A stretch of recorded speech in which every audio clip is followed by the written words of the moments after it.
Okay, we're jumping straight in today. We've got just one piece of source material, but it's a big one. Hmm.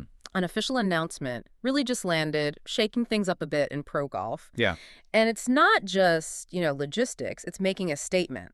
A really high-profile debut is set for the LPGA Tour, Kai Trump. She's officially stepping onto the pro stage. that's right. And the source, like you said, it's concise, but wow, it packs a punch. It's totally clear. Right. It gives the details of the debut, sure, but the language they're using, Mm-hmm. that's what we really need to look at. Okay. So our mission here for you is to get past just the basics, the logistics. We'll pull out the who, what, where, when, Mm-hmm. all that. Mm-hmm. But the main thing is to really unpack the source's claim that this is a, and I'm quoting here, major moment in women's golf. Okay, yeah, let's definitely unpack that right away because this is kind of your shortcut, right? Bet. To understand why the organizers themselves are using phrases like history in the making for this player at this tournament. Exactly. We're looking at the facts, obviously, but then immediately digging into the why. Why such huge expectations right out of the gate set by the official announcement itself? Precisely.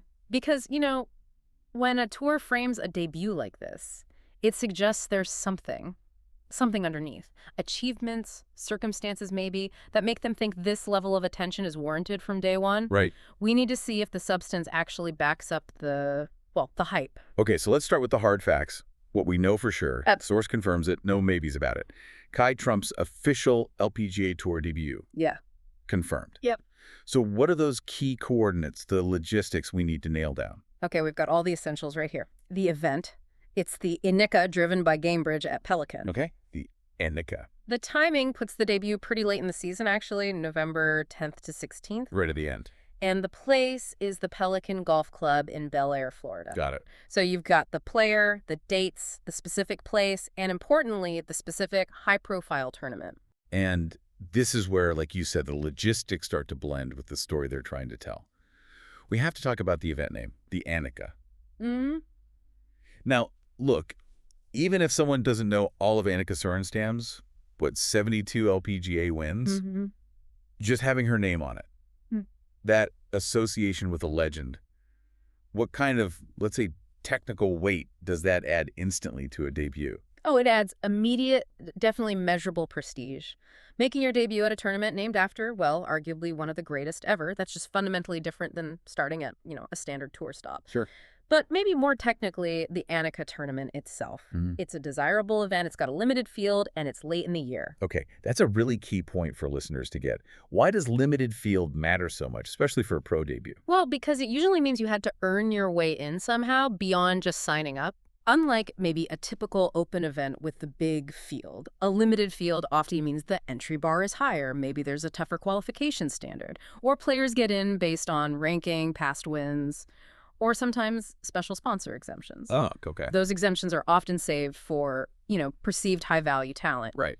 So for a rookie, someone just starting their pro career, to get into a field like that, likely stacked with players fighting for tour championship spots, that's a huge vote of confidence from someone. It says they think she's ready.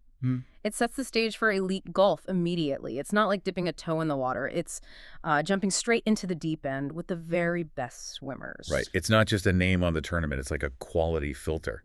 It validates her being in that specific field. Okay, that leads us perfectly into the language the source uses.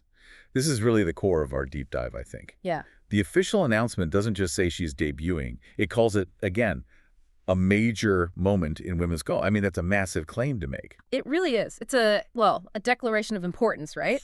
Clearly designed to get global attention. Yeah. Most LPGA debuts, even for really successful amateurs, they get a quieter announcement. They sort of blend into the season's schedule.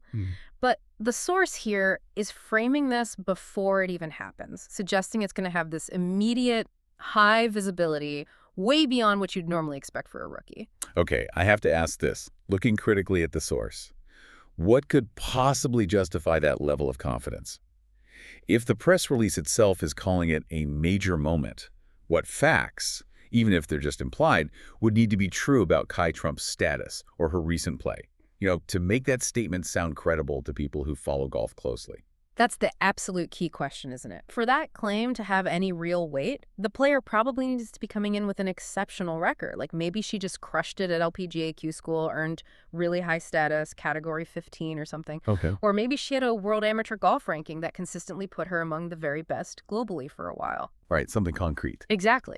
This language suggests it's not just someone finishing college and deciding to turn pro. It implies, a trajectory.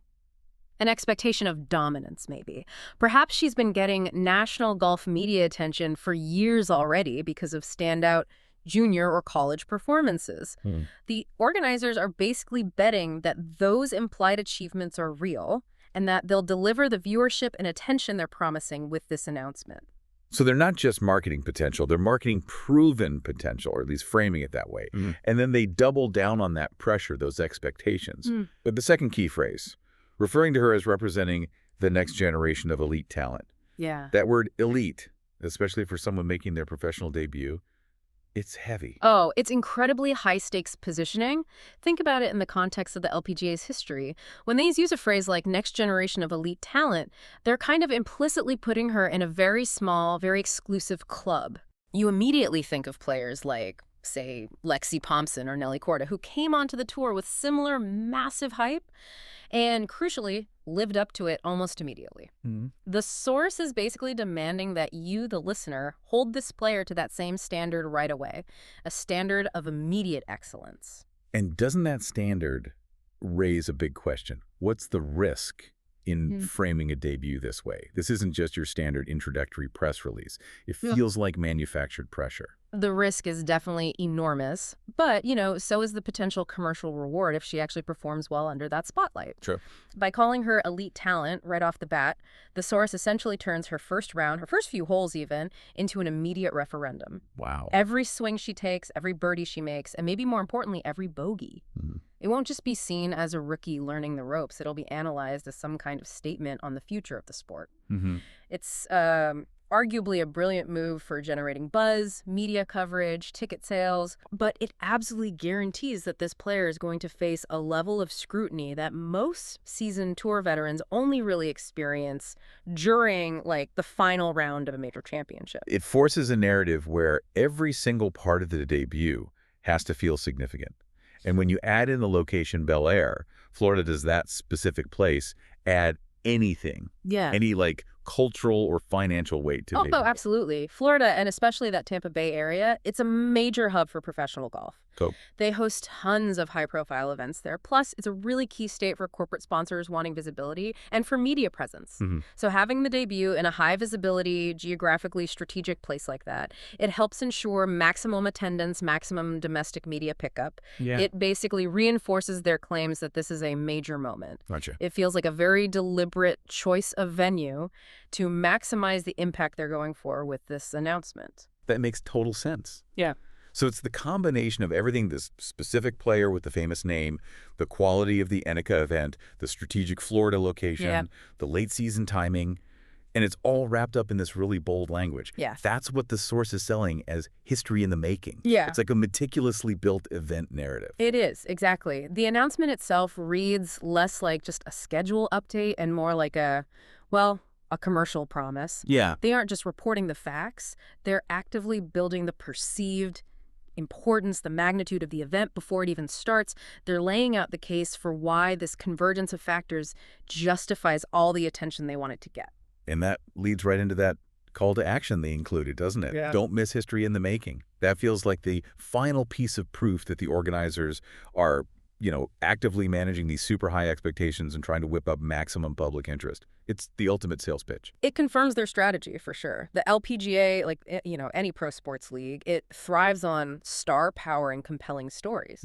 This announcement basically signals that the tour believes it has a new, genuine star arriving on the scene, and they're pulling out all the rhetorical stops to make sure the audience buys into that narrative from day one. Okay, so let's distill this down for the listener. Right. What have we really pulled out of this source material? What are the key takeaways? Okay, so we've nailed down the critical facts. Kai Trump's professional debut is set. It's happening at the Annika, driven by Gainbridge at Pelican. Right. Dates are November 10th to 16th down in Belleair, Florida. Check, check, check. But maybe more importantly, we've seen that the story being built around this debut is one of, frankly, unprecedented significance for a rookie. It's driven entirely by the source calling her the next generation of elite talent, Yeah. which suggests, deep implied achievements already under her belt and guarantees immediate, intense scrutiny. The basic facts are solid, but the rhetoric, the language they're using, it's aiming for the moon. That rhetoric is really fascinating because it does feel like it sets a new kind of benchmark, doesn't it? So here's a final thought maybe for you to chew on.